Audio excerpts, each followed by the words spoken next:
Hello friends, welcome to my Debasmita's mini blog. আজকে কাতলা মাছের রেসিপি নিয়ে চলে এসেছি।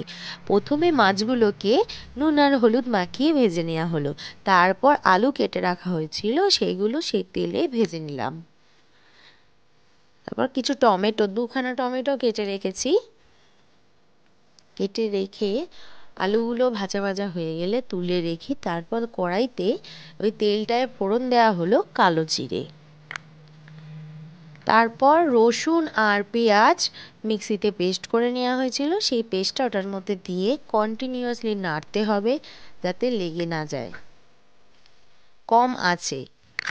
কম আঁচেই নাড়তে হবে, লেগে গেলে মাছের ঝোলটা টেস্টটা খুব বাজে হয়ে যাবে, যে কারণে আমরা কম স্টিমেই রান্না করি।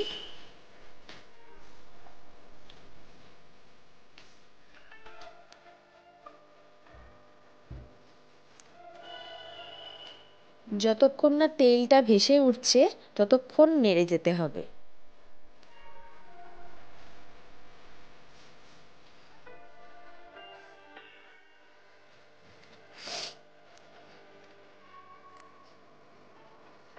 যারা যারা আমার চ্যানেলে নতুন, যারা এখনও সাবস্ক্রাইব করোনি, অবশ্যই সাবস্ক্রাইব করে দেবে, কারণ আমি নতুন নতুন প্রচুর ব্লগ নিয়ে আসছি যেগুলো তোমাদের সাথে আমি শেয়ার করতে পারবো।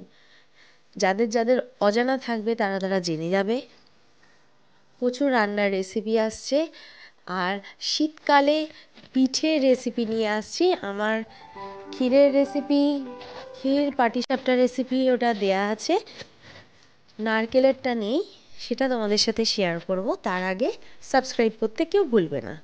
এরপর কড়াইতে একটু জল দেওয়া হয়েছিল, যেহেতু শুকিয়ে যাচ্ছে, লেগে লেগে যাবে, সে কারণে অল্প একটু জল দেওয়া হয়েছিল। জল দিয়ে কন্টিনিউ নেড়ে যেতে হবে।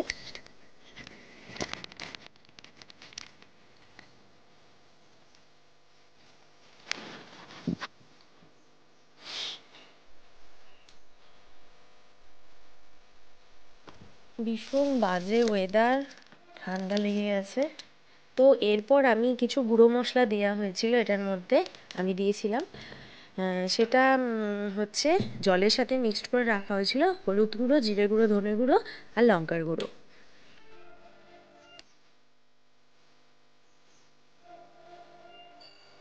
এবার এই মশলার সাথে মিশিয়ে নিয়ে ভালো করে নাড়াচাড়া করতে হবে।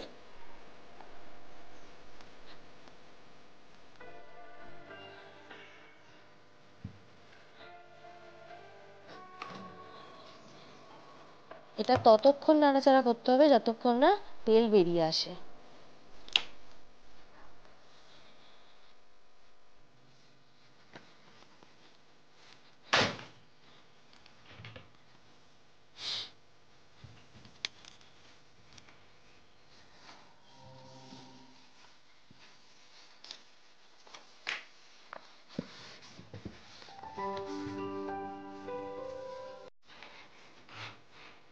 দেখতেই পাচ্ছ ফুটে আসছে।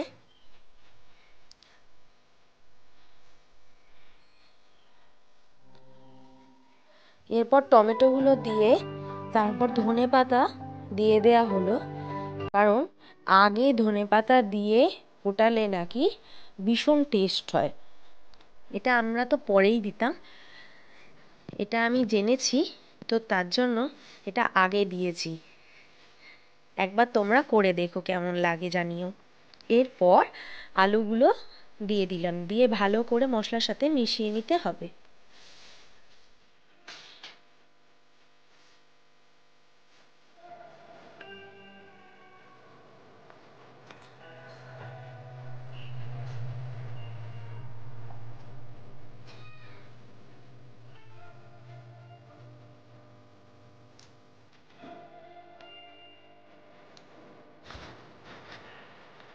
এরপর আলু দিয়ে মশলার সাথে ভালো করে কষে নিতে হবে, যতক্ষণ না দেখো হালকা হালকা তেল ভেসে উঠেছে, যতক্ষণ না তেল ভেসে ওঠে ততক্ষণ।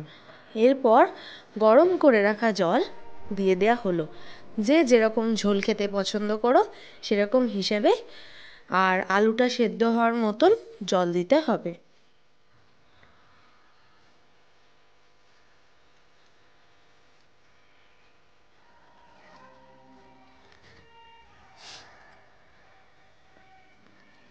জল দিয়ে ভালো করে নাড়াচাড়া করে ঢাকনা দিয়ে ঢাকা দিয়ে রেখে দিলাম। কিছুক্ষণ পর ঢাকনা খুলে দেখলাম ফুটে উঠেছে ঝোলটা। তারপর মাছগুলোকে ছেড়ে দেওয়া হলো।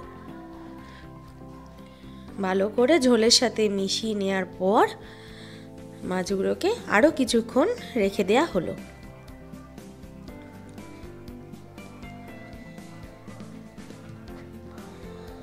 আলু দিয়ে মাছের পাতলা ঝোল ভীষণ ভালো লাগে। কাদের কাদের এরকম আলু দিয়ে মাছের পাতলা ঝোল খেতে ভালো লাগে সবাই কমেন্ট বক্সে জানাবে। রেডি হয়ে গেছে কাতলা মাছের ঝোল রেসিপি। কেমন লাগলো অবশ্যই জানাবে। আর নতুন নতুন ভিডিও পেতে হলে অবশ্যই সাবস্ক্রাইব করবে। আবার নতুন নতুন ব্লগ নিয়ে আমি আবার চলে আসব। তার আগে সবাই সুস্থ থাকবে, ভালো থাকবে। আজকের মতন এইটুখানি বন্ধুরা, টাটা বাই বাই। আবার নেক্সট টাইম দেখা হচ্ছে।